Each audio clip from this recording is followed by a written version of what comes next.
Look, I need you to do something for me right now. Pull out your phone, go to your bank app, scroll through your transactions from last month.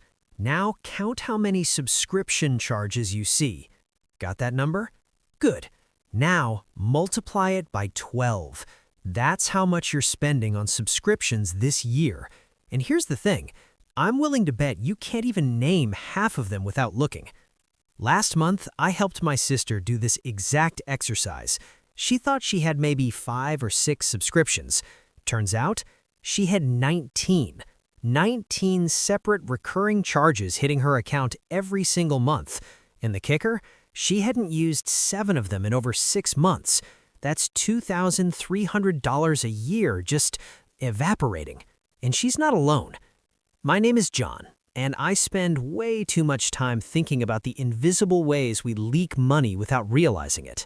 If you're someone who feels like you make decent money, but somehow never have anything left at the end of the month, if you've ever looked at your bank account and thought, where did it all go? Make sure to hit that subscribe button and give this video a thumbs up if this helps you out. Because today, we're doing a deep dive into something that's probably costing you thousands of dollars a year, and you don't even see it happening. We're talking about subscription creep. And before you roll your eyes and think this is just another cancel Netflix video, trust me, this goes way deeper than that. This is where it gets really interesting, because the subscription economy isn't just taking your money, it's fundamentally changing how you make financial decisions. And once you understand the psychology behind it, you'll never look at a free trial the same way again. Here's what most people don't realize. The average American household is now spending between $219 and $273 per month on subscription services. That's according to a 2023 analysis by C+R Research.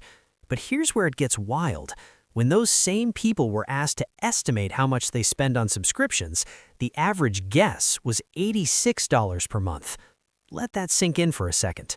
People are underestimating their subscription spending by over 150%. We're not talking about a small margin of error here. We're talking about people who think they're spending $1,000 a year who are actually spending over $3,000. And this isn't just about being bad at math. This is by design. Look, the subscription model exists because it's the most profitable business model ever invented for companies. It's predictable revenue, it's automatic, and most importantly, it's invisible. When you buy something outright, you feel it. You hand over money, you get a thing, transaction complete. Your brain registers that as a cost. But subscriptions, they're engineered to slip past your mental accounting system. Here's the thing. Companies have figured out that there's this massive gap between what behavioral economists call pain of paying and actual spending. Every time you manually pay for something, your brain experiences a little jolt of loss aversion. It's uncomfortable. But when that payment is automated, when it happens in the background while you're sleeping, that pain never registers. You just don't feel it the same way. And the companies know this. Oh, they definitely know this. Think about it. Why do you think every service offers annual billing at a discount? It's not because they're being generous. It's because when you pay $120 once a year instead of 12 times a year, you only feel that pain of paying once instead of monthly. They're literally training your brain to disassociate the service from its cost. Now, you might be thinking, okay, John, but I'm aware of my subscriptions. I know what I'm paying for. Do you, though? Do you really? Here's an experiment I did last year. I asked 50 friends and family members to write down every subscription they were paying for from memory, just off the top of their head. Then I had them actually go through their bank statements and credit card bills for the past 3 months. On average, people forgot about 40% of their active subscriptions. 40%? And this isn't because these people are financially irresponsible or careless. These were smart, successful people, engineers, teachers, small business owners. The problem isn't intelligence. The problem is that the subscription model exploits a fundamental quirk in how our brains work. See, there's this concept in psychology called decision fatigue. Every decision you make throughout the day depletes your mental energy. In subscriptions, they're marketed as a way to reduce decision fatigue. Sign up once, never think about it again. And that sounds great, right? Except here's what actually happens. You sign up for a free trial. Maybe it's a meditation app or a meal kit service or a cloud storage upgrade. The trial is free, so there's zero pain of paying. Your brain says, sure, why not? Then the trial converts to paid, but you don't actively make that decision. It happens. And because you're not actively deciding to pay each month, you never go through the mental process of asking, is this still worth it to me? This is where it gets really interesting, because companies have become incredibly sophisticated at extending the psychological trick. They don't just want you to forget you're paying. They want you to feel like canceling is somehow taking something away from yourself. Look at how streaming services release content. They don't drop entire seasons anymore. They do weekly releases. Why? Because it keeps you subscribed for longer. You can't binge a show and cancel anymore. You have to stick around for 8, 10, 12 weeks. And by the time that show ends, they've got another one queued up. Or consider how software subscriptions work now. You used to buy Microsoft Office for $200 and own it forever. Now it's Microsoft 365 at $100 per year. But that's cheaper, you think. Except, is it? After 2 years, you've paid the same amount.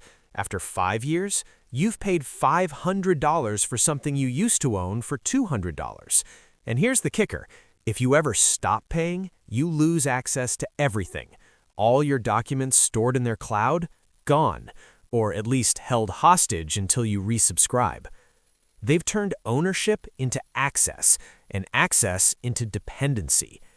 Let me show you what this actually means in dollars and cents, because this is where the math gets absolutely wild. Let's say you're a pretty typical person. You've got Netflix, $15.49 per month, Spotify, $10.99 per month, Amazon Prime, $14.99 per month, gym membership, $45 a month, iCloud storage, $2.99 per month, Disney Plus, $10.99 per month, meal kit service, $60 a month, audiobook subscription, $14.95 per month, professional networking site, $29.99 per month, password manager, $3.99 per month. That's just 10 subscriptions. Pretty reasonable, right? That's $209.37 per month, or $2,512.44 per year. Now here's what most people don't realize, and this is crucial. That's not just $2,512 you're spending. That's $2,512 you're not investing. If instead of subscribing to all of that, you invested $209.37 per month in a basic index fund averaging 10% annual returns, which is roughly the historical average of the S&P 500, do you know what you'd have after 30 years? $452,252. I'll say that again. $452,252. And I know what you're thinking. But John, I need these services. I use them. Okay, fair. Let's say you really, truly use and value half of them. That's still $104.68 per month going to subscriptions you could eliminate. Over 30 years, that's $216,698 you're giving up. Here's the thing, though, and this is what really keeps me up at night. These aren't static costs. Subscription prices go up. Netflix used to be $7.99 when it started. Now the standard plan is $15.49. That's a 93% increase. Adobe Creative Cloud launched at $49.99 per month. Now it's $59.99. Spotify has raised prices 3 times in the last 5 years, so that $2,512 per year, in 10 years, with even modest price increases, that could easily be $3,500 per year or $4,000, and your income might not keep pace with that. Look, I'm not here to tell you to live like a monk and cancel everything. That's not realistic, and honestly, some subscriptions are absolutely worth it. The problem is that most people have never actually done an honest audit of what they're paying for and why. So here's exactly how to do this, and I want you to actually do this. Like, pause the video after we're done and spend an hour on this, because I promise you, it will be one of the highest return hours of your entire year. Step 1. The complete inventory. Go through the last 3 months of bank statements and credit card bills. Not just 1 month, 3 months. Why? Because some subscriptions bill quarterly, some bill annually. You need to catch everything. As you go, create a spreadsheet. I know, spreadsheets aren't sexy, but here's what you're tracking. Name of service, monthly cost, if it's annual, divide by 12, billing date, last time you actually used it, original reason you subscribed, current reason you're still subscribed, if different. That last column is crucial, because here's what you're going to discover. The reason you subscribed and the reason you're still subscribed are often completely different. Or worse, there is no current reason. You're just still subscribed because you never actively decided to unsubscribe. Step 2. The honesty filter.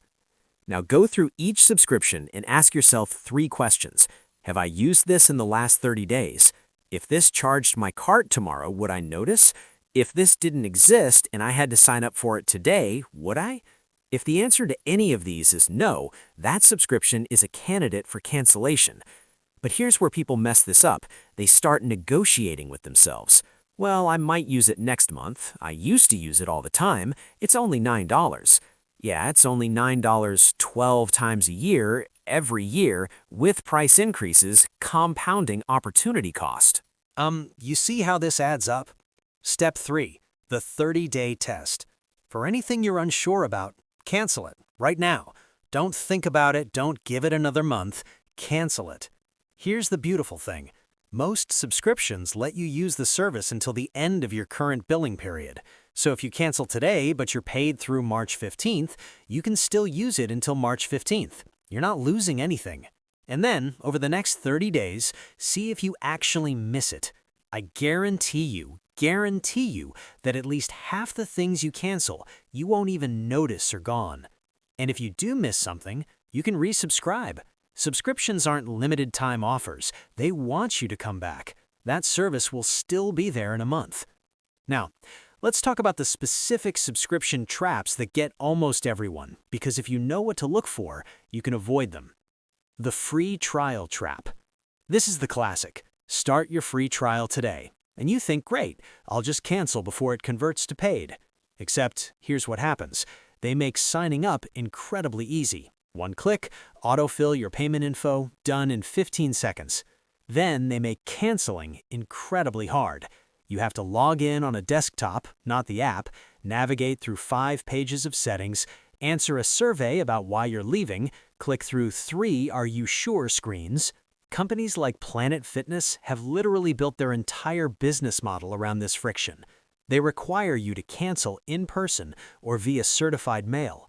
Not email, not a phone call, in person, because they know that most people will continue paying $45 a month indefinitely rather than take an hour out of their Saturday to drive to a gym and have an awkward conversation. This asymmetry, easy to start, hard to stop, is by design, and it's costing you hundreds, maybe thousands of dollars a year. The bundling illusion. Get all 3 services for just $29.99. That's a 40% savings. Okay, but do you need all 3 services? Because you're not saving 40% if you're buying things you don't actually want or use. You're spending 100% on something with 0 value to you. I see this all the time with streaming bundles. Oh, but if I get Hulu, Disney Plus, and ESPN Plus together, it's cheaper than buying them separately. Sure, but if you only watch Hulu, then the bundle savings is actually just you paying for 2 services you don't use. This is where it gets really interesting from a psychology perspective, because bundles exploit what's called the flat rate bias. When you pay one price for multiple things, your brain perceives it as more valuable, even if you're objectively getting less value per dollar. The too small to matter trap. This one is insidious. $2.99 for extra cloud storage, $4.99 for ad-free podcast listening, $3.99 for password management. Individually, these feel insignificant. It's less than a latte. And that's exactly the problem. Because here's what most people don't realize. Small subscription charges are often the highest markup, lowest value subscriptions you have. That $299 iCloud upgrade, you could buy a 1 terabyte external hard drive for $50 that you own forever, instead of paying $35.88 per year in perpetuity for cloud storage you're renting. Look, I'm not saying cloud storage is bad. I'm saying that too small to matter is exactly the lie that subscription services want you to believe, because when you believe that, you stop doing the math. And the math is this: 10 insignificant $3 monthly charges is $360 per year. That's a round-trip flight. That's a weekend getaway. That's 3 months of groceries. It matters. Now, you might be thinking, okay, John, so I should just cancel everything and live in a cave. No, that's not what I'm saying. What I'm saying is that you need to shift from passive subscription accumulation to active subscription management. And there are 3 frameworks that make this possible. Framework 1, the rotation strategy. Instead of subscribing to 5 streaming services simultaneously, subscribe to 1 at a time. Watch everything you want on Netflix, cancel it. Subscribe to Disney+, watch everything you want, cancel it. Rotate. But what if new content comes out on a service I'm not currently subscribed to? It'll still be there when you rotate back. Content doesn't disappear, and honestly, there's something kind of liberating about not having infinite choice. When you only have 1 streaming service, you actually watch things instead of spending 30 minutes scrolling through options. This works for gym memberships too, by the way.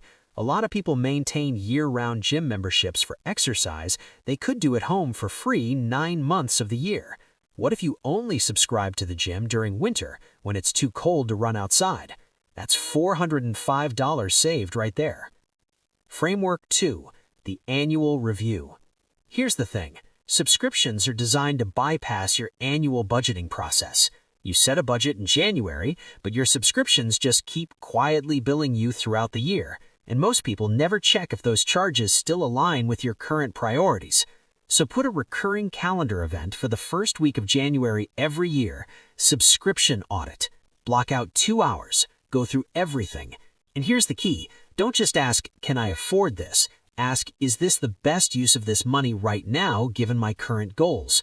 Because your priorities change.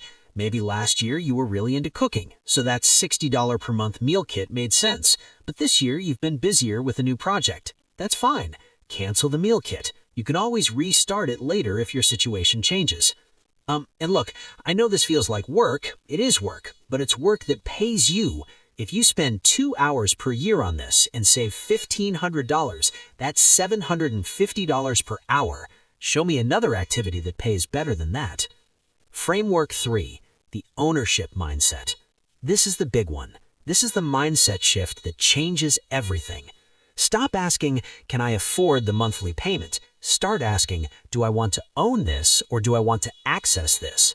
Because here's what most people don't realize. The subscription economy has convinced us that ownership is old-fashioned, that access is better. And in some cases, that's true. I don't want to own a taxi. I'm happy to rent rides when I need them. But for a lot of things, software, tools, content, ownership is actually the better long-term play. You can buy a lifetime license to a lot of software for the equivalent of 2 to 3 years of subscription costs. You can buy movies you actually watch repeatedly instead of maintaining a streaming subscription. You can buy your own website hosting instead of renting through a subscription service. And yes, sometimes the upfront cost is higher, but that's actually a feature, not a bug, because it forces you to make an intentional decision. It forces you to ask, do I value this enough to pay for it right now, instead of just letting it automatically renew forever? Look, here's what this really comes down to. Subscriptions aren't just a financial issue, they're a values issue. Every dollar you spend is a vote for the kind of life you want to live. And when you're spending thousands of dollars a year on subscriptions you don't even remember signing up for, you're not voting, you're just drifting. And the companies love that. They love that you're on autopilot, because autopilot customers are the most profitable customers. But here's the thing, and this is where it gets really interesting.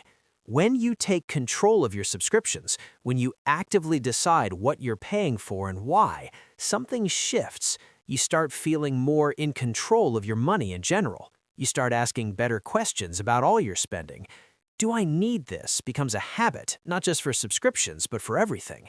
And that's when the real wealth building starts, because wealth isn't really about how much you earn, it's about how much you keep. And you can't keep money if it's silently flowing out of your account every month to services you don't use, don't need, and don't even remember. I want to be clear about something though. I'm not anti-subscription. I have subscriptions. They can provide real value. The problem is when they become invisible, when they pile up unconsciously, when you're paying for access to things you don't actually access. Here's what most people don't realize. The average household is spending about $273 per month on subscriptions. That's $3,276 per year. If we use that investment calculation from earlier, $273 per month at 10% annual returns over 30 years, that's $566,169, over $500,000. Now, obviously, you're not going to cancel all your subscriptions, but what if you could cut that in half? What if you could redirect just $135 per month toward investments instead? That's still $283,084 over 30 years. That's a paid-off house. That's financial independence. That's early retirement. And all it requires is being intentional about what you're paying for every month. So here's what I want you to do after you finish watching this video. First, if this was helpful, hit that like button and subscribe to the channel. Seriously, if you got value from this, let me know because it tells YouTube to show this to more people who might need to hear it. Second, and this is the important part, spend the next hour doing your subscription audit. Pull up your bank statements right now, all of them. Go through the last 3 months, make that spreadsheet. And I want you to be ruthless, not cheap, ruthless. There's a difference. Cheap is denying yourself things that genuinely make your life better to save a few bucks. Ruthless is eliminating everything that's not actively contributing to the life you want to live. Cancel anything you haven't used in 30 days. Cancel anything that doesn't pass the "Would I sign up for this today?" test. Then, and this is crucial, take the monthly amount you're saving and set up an automatic transfer to an investment account, same day of the month the subscriptions would have charged you. Because if you don't intentionally redirect that money, it'll just get absorbed into your general spending, and you won't actually benefit from canceling. The goal isn't just to spend less. The goal is to build more wealth, more freedom, more intentionality about how you use your financial resources. And look, I know this can feel overwhelming. I know looking at your finances can trigger anxiety or shame or frustration. But here's the thing. Every single person who's ever built wealth had to face the truth about where their money was going. You're not behind. You're not broken. You're just at the beginning of taking control. And that's actually exciting. So do the audit, cancel the subscriptions, redirect the money. And 6 months from now, come back and let me know in the comments how much you saved. I read every comment, and honestly, those messages are my favorite part of doing this. All right, I'll see you in the next one. Now go do the work.